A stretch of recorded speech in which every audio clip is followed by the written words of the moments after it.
आता अशोकांना म्हणाले मोळ की इतकं वय झालं ते फिरतात वगैरे वगैरे, सांगायची जरूर नाही आहे. अशोकांना पहिल्यांदा त्यांच्याकडनं शिकलं पाहिजे की सकाळी पहाटे उठणे आणि 7 पासून अपॉइंटमेंट सुरू करणे, इथपासून त्यांची सुरुवात आहे. म्हणून त्यांचं एक सूचक वाक्य असतं की सकाळी लोकांना लवकर भेटायला शिका. हे मी सांगत असताना माझ्या आयुष्यामध्ये सुरुवातीची जी काँग्रेस सेवादलापासून युवा काँग्रेसमध्ये काम करत असताना आपल्याला 2 वाक्य सांगतो की माननीय शरदराव पवार हे जेव्हा प्रदेश काँग्रेसचे सरचिटणीस होते आणि 67ला नंतर ते पहिल्यांदा आमदार झाले, पण प्रदेश काँग्रेसच्या टिळक भवनमध्ये जे आत्ता दादरला काँग्रेस कमिटीचं ऑफिस आहे त्या ठिकाणीच त्यांचा 4 वर्ष मुक्काम होता. 4-5 वर्ष प्रदेश काँग्रेसच्या कार्यालयामध्ये एका खोलीमध्ये माननीय शरदरावांचा मुक्काम आणि त्या ठिकाणी माझाही मुक्काम, अशी आमची ती सुरुवात. म्हणजे संघटनेचं काम कसं करावं, 24 तास प्रदेश काँग्रेसच्या कार्यालयात उपलब्ध असणारा नेता अशी त्यांची ख्याती होती.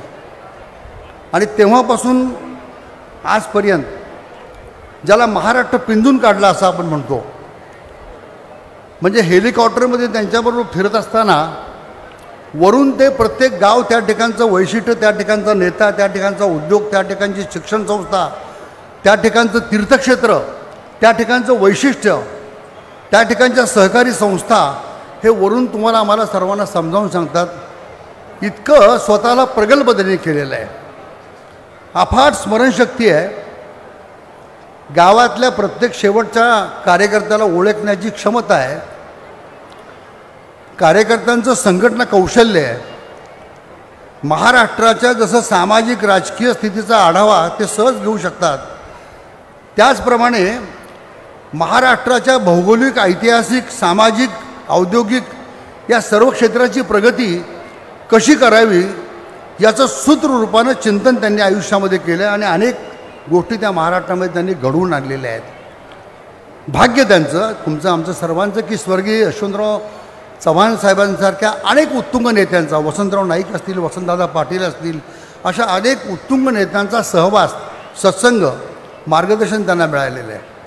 आणि त्यातून आज प्रगल्भ नेता कसा असावा, आज महाराष्ट्रातल्या किंवा देशातल्या राजकारणाच्या कुठल्याही घटनाक्रमात त्यांच्या नावाचा उल्लेख होत नाही असा एक दिवस किंवा असा एक क्षणही जात नाही. हे त्यांचं वैशिष्ट्य, त्यांच्या कर्तृत्वाचं. आणि म्हणून अनेक कार्यकर्ते घडवणारे, ज्या समारंभात गेले त्या समारंभात कुठलाही औचित्यभंग होऊ नये, विषयांतर होऊ नये याची काळजी घेणारे.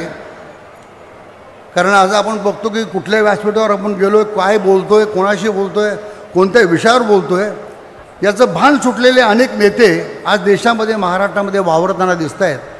आणि म्हणून त्या पार्श्वभूमीवर एक प्रबल आणि प्रदीर्घ अनुभव असलेला हा नेता म्हणून केवळ महाराष्ट्रालाच नव्हे तर पूर्ण देशाला आज वंदनीय असे ते नेते आहेत. आणि म्हणून मला असं वाटतं की हा कृतज्ञता सोहळा या ठिकाणी होत असताना आणि माननीय शरदराव पवारांच्या अनुभवातून, कर्तृत्वातून, त्यागातून, सेवेतून तुम्हाला मला प्रेरणा घेत असताना अनेक गोष्टी आपल्याला शिकता येण्यासारख्या आहेत.